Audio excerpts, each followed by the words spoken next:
I was slightly horrified and stunned to realise recently that one of my most watched videos on this channel is how to start a book club. And it's actually not a great, not a great video, if I must say so myself. The video doesn't even really go into really how to start it. It kind of just talks about one particular aspect of what works well in terms of book choice, and just maybe I'm being too harsh, right? But to me it's not right the best video. So I was like, as part of this voracious reader series where I'm talking about all these books, I was like, I need to get back and properly record a video, because that other one is like in breach of trade descriptions basically. So this really is the video about how to start a book club and to start one that doesn't fail. And I think I've got all of about 10 lessons in here. So I thought, do you know what? So book clubs is something I've been running for a long time. I started a real life book club, so an in real life book club, back in 2012, so a long time ago. I used to run a professional women's network, and we started a book club as part of that network. And then post-pandemic, so in the year 2020, there was a lot of people like at home with time on their hands. So I actually started then. I used to call each session a book club, but it wasn't like a book club with like the same people, the same objectives, etc. I would just sort of pull people together. So I'm going to give you some of the tips from those years of having run book clubs, and also having been invited into other companies' book clubs as well. I've been invited to attend a few company book clubs, and actually I've got 10 tips for you. So do you know what? Maybe it isn't as straightforward as I think, and maybe that's why it was quite a popular video. So I'm going to talk about how to start a book club, how to kind of like keep momentum, and how to not put too much pressure on yourself. And I'm also going to potentially talk about whether you can use AI to help as well. So I'm going to be talking about that, but don't be put off. So I'll be talking about that. And then, so this is part one. If you are running a book club in your company or for work, watch part one. And then there is going to be a part two where I'm going to get into the specifics, some additional specific tips, another 10 tips for if you're running a company book club as well. But we're going to start with just like a general book club. So the old book club that I used to run, you know what, we actually got a little bit of a name of being like the book club where you didn't have to read a book, because we used to actually meet over dinner. So we used to set the date, give quite a lot of time to read, and then we used to meet over dinner and a glass of wine. And the amount of people that used to come who hadn't read the book, I think the majority of people had not read the book, but they just wanted to come for the conversation, for the company, for the chat, for the food, whatever it was, they wanted to come. It was lovely. It was a lovely social gathering. And so actually, I think my first tip is decide what the book club is about and who it's for, because there are book clubs for all kinds of things. So you have to get really clear on it. Now, that was a professional women's network that I was running at the time. So actually, we would choose books kind of like around those themes, or around feminism, sort of like loosely, and or by prominent female authors. So that's kind of like the books that we used to choose, basically tied in with the network's aims. So that's the first thing I'd say. The second tip that I've got for you is just to start small. Like, it doesn't have to be like any grand thing. It doesn't matter if you've got 10, 15 people. It doesn't matter if you've got 3 people. It doesn't matter if you've got 2, to be honest. 1 maybe is pushing it. But if you've got 2 or 3, that's enough, right, to have a book club. So if you've got 1 or 2 friends that maybe have say similar reading tastes to you, or they like reading, just start it with them. Just pick a day and just maybe rotate around someone's house, or rotate around a coffee shop or whatever. You can just start small. So that's my second tip. Start small and build the momentum rather than starting big and then it fizzle out. The third tip, so tip number 3, length. How long should a book club meeting last? Now, it does depend on the format, and I'm going to go into format in the next tip. But I would say, as a general rule, Whether you're doing this online or in person, I would say you want to allow at least 90 minutes. I think any shorter than that, and you're just going to be like rushing through it, and people aren't going to get a chance to speak. So I think it's a minimum 90 minutes. Obviously, if you're having it over dinner, then maybe it's 2 hours, maybe it's 2.5 hours, maybe it's even longer, right? You can really sort of stretch it out. So it's completely up to you. But I would say a minimum, you want to allow 90 minutes. And then the how, so the other tip. Right, so in terms of the format, are you going to be like online? Is it going to be in person? There is another format where you can like do it in social media, and I'm going to focus more on that in the part two video. So if that's something that you've been involved in or you want to start, you can check out that one. There is obviously a hierarchy of which communication is better, right? The CEO of Zoom, he himself said it's hard to build trust over Zoom, right? So if your book club is about trying to build connection between the individuals that come on, then the virtual stuff, it can be done, and that's how I was doing book clubs. And probably the most recent book club I would have done would have been virtual. But it is harder to kind of like build that connection, and potentially therefore harder to keep it going. Saying that though, my mum's been part of a book club that's been going for years, like since the pandemic, and is still going strong, like every week, I think. Anyway, I digress. But to be fair though, they know each other very well because like it's with her church friends, etc. So yeah. So I think in person is obviously better. If you want to really start to like build connection and friendship, which means it's more likely for the book club to continue because people get to know each other. And the book club that I ran, some of those people turned into like really good friends, sort of like stayed with each other, go out, etc. Do you know what I mean? So it can be a really nice way of actually creating like lasting connections.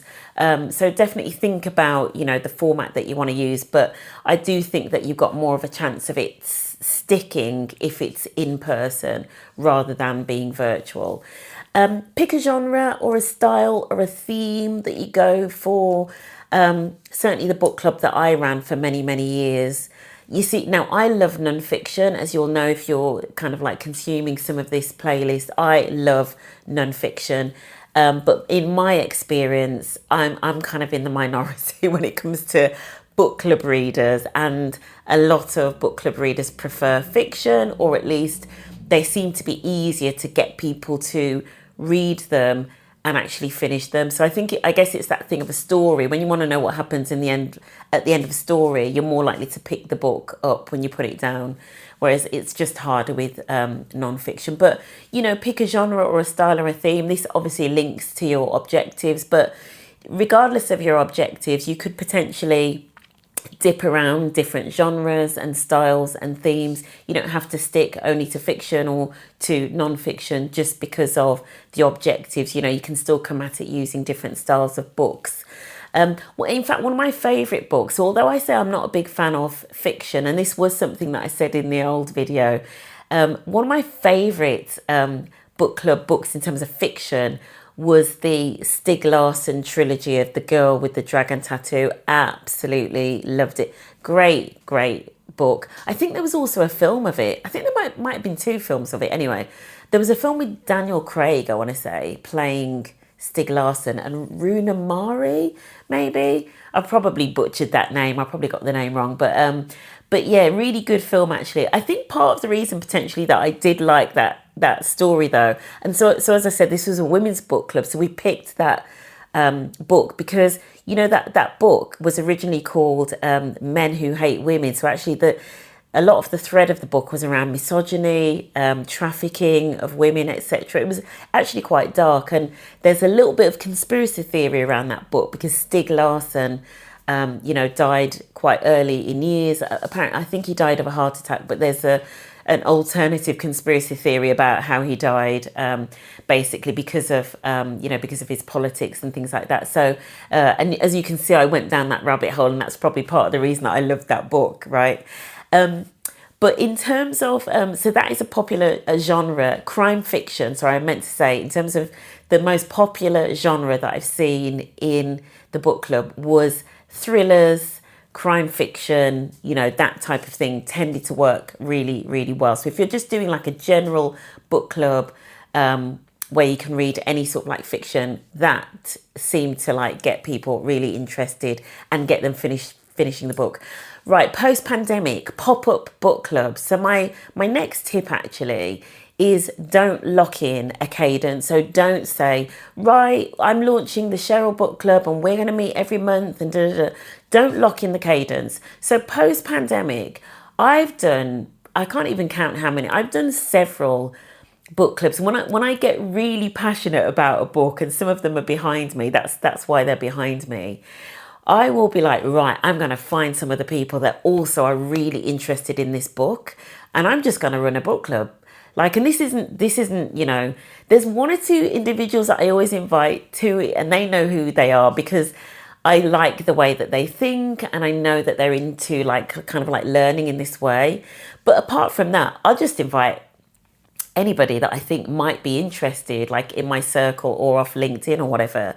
And I almost kind of refer to them as like little pop-up book clubs. That's how I refer to them internally. So there's no locked in cadence. I'm not committing to running this book club once a quarter or once every 2 months or whatever. And that's my tip for you actually. When you're first starting, don't like lock in a cadence. Don't overcommit yourself and then struggle to kind of like meet it, because I think some of it is you've got to wait and see what cadence works best for you, what rhythm, how long you need to give people to read, etc., what format, what venue, all of that stuff. I think it can take a little bit of time. So I would say don't lock that in too early. Otherwise, I think you put a lot of pressure on yourself and it does risk then not sort of like meeting up to the expectations.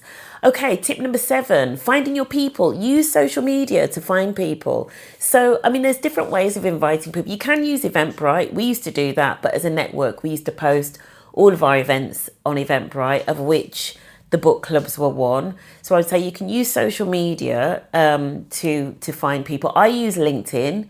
So with these like pop-up book clubs, I'd go on LinkedIn and I'd be like, I'm thinking of running a book club on this. Is anyone interested?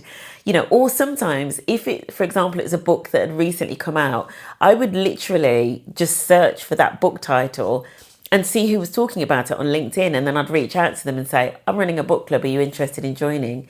So you can definitely use social media to find people that might be interested either in the book or in the theme, etc., to come and join the book club, even if it's just for a one-off, right? And that's the other thing I would say. Just don't make people feel as though they are committing forever to come to this book club. Just keep it loose, like keep it casual, right? Tip number 8, choosing the book. How do you choose the book? This is where my old video focused. It really just focused on the books, and I led with Cormoran Strike. And at the time, I think when I did it, there was only 3 or 4 books out. There's now like 7 or something. But the reason that I talked about that, like a collection, like an anthology or a trilogy or whatever, is because choosing the book can be quite hard. So actually, when you choose something like, like a Stieg Larsson, Go with the Dragon Tattoo, there's 3 books. And so it's a lot easier. It kind of takes the process out of the choice, right? Fiction is definitely a lot easier for people to finish. So, just think about that. And then, trilogies work really well in terms of solving the problem of what do we do next. So that's tip number 8, using sort of trilogies and series from individuals or a collection to avoid the what do we do next. But the other thing is, I would always say ask the group what they want to read. Don't just don't think that as the host you always have to have the say. I used to read things online about people falling out, friends falling out over book clubs based on like who was in charge and who was allowed to pick the book and all kinds of nonsense. You just need to keep it easygoing. Like, it's just a book club. You know what I mean? Like, don't get too precious about it. Tip number 9, how much time do you need to give people to read? I think this is where some book clubs fall short, because I think sometimes the host or the facilitator, because those are sometimes different things. You need to check out video 2 where I explain that.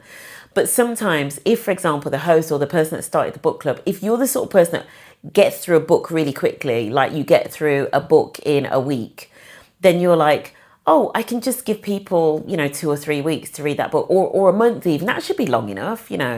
It's not. It's not. Unless you know that everybody is a voracious reader and they read really quickly, it's not enough, because life gets in the way of reading books, especially if you are choosing books that are just physical books and no audio books. So people can't, for example, listen while they're commuting or while they're in the gym or, whatever. So you've really got to give people longer than you think is necessary. I always say a minimum of 4 weeks, but usually I say 6 to 8 weeks. And I think if you're just starting off, rather than kind of putting lots of pressure to have lots of meetings, maybe quarterly if you're just starting off. And so it'll be something that people really look forward to. They know that they've got plenty of time to read the book and they're going to really look forward to it because it's only quarterly. So that's the other thing I would say. Number 10, should you use AI? Now, so when I first started my book club, there was no ChatGPT. And I tell you what would have been useful. Sometimes I used to spend ages looking for the book club questions. I used to be Googling, book title, book club questions, book title, discussion questions. Sometimes some authors are really kind and actually, either on their website or sometimes even in the book, very occasionally you might get discussion questions, which always was useful. The other thing actually that was useful that I would say is you can sometimes just have generic book club questions. And, if you were to Google that or just ask ChatGPT for generic book club questions. So if you're ever struggling to get, specific questions, you've already got a bank of generic questions that works. That's really useful. But here's the thing about AI. I was recording some content the other day for this Voracious Reader series, and I was retelling a story. The story was about women being interrupted in meetings in the Obama administration and the strategy that they took that the women took of amplifying each other's ideas. And I said, oh, it's in the book, The Authority Gap by Marianne Stigart. And Claude, who is helping fact check my notes, he was like, no, it's not in that book. And I was like, I'm sure it's in that book. And then I asked Gemini, so I went on to Google. Gemini was like, no, it's not in that book. They were like, it's in this Washington Post article. I was like, I haven't read it in the Washington Post. I literally had to come, open, the book is just there right at the end. I had to get the book out. Luckily, I knew roughly where it was, even though I mainly did that one on audiobook, but I bought the book. And I had to get the page, take a photo of it and upload it. And I was like, gosh, we're not going to be getting rid of humans anytime soon, are we? I don't know why they are factually incorrect with books. But I don't know whether it's the speed at which the books are being consumed by these AI learning models, but they're not 100% accurate. I mean, we know that anyway about AI. And so that would be my caution for you. As somebody that uses AI a lot, I use it a lot, I cannot tell you.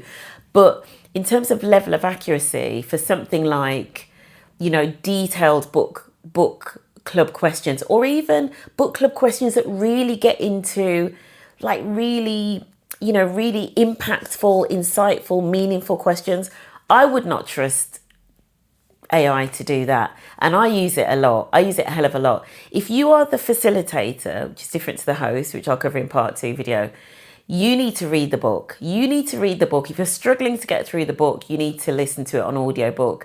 And you need to make a note of the questions. That is the best way. If you use AI, use it at your own peril. That's all I say. Use it at your own risk. and that's it. So, those are some of my tips. My 10 tips: start small, don't overcommit, keep it chilled, right? It's just a book. It's just a book club. Whatever happens, it's just a book club, right? Just be chill. Start small, start messy. Let the group just evolve, right? What is the one book that you would maybe love to do a book club on? Let me know in the comments. I really want to know that. What is the one book you would love to do a book club on? Do you know what? Hey, maybe I'll do a book club. Put it in the comments. maybe I will do a book club. I do sometimes get people asking me that, because I'm always giving recommendations. And when I do my LinkedIn lives, I go live on LinkedIn every Friday morning. Sometimes somebody will be like, please, can you do a book club on that? And I'm like, no, you do a book club and invite me and I will come. So yeah, please put it in the comments. What is the one book that you would love for there to be a book club on, that maybe you would run for your friends, right? So that is it. Book clubs are incredible for all sorts of reasons. They encourage learning, connection. Reading is good for your mental health. That's part of the reason that we started the book club. So I hope this has encouraged you to start your own book club. If you like this video, please share it with those people that you want to start the book club with. And please do subscribe, and I'll see you in the next one. That is my take. Let me know yours.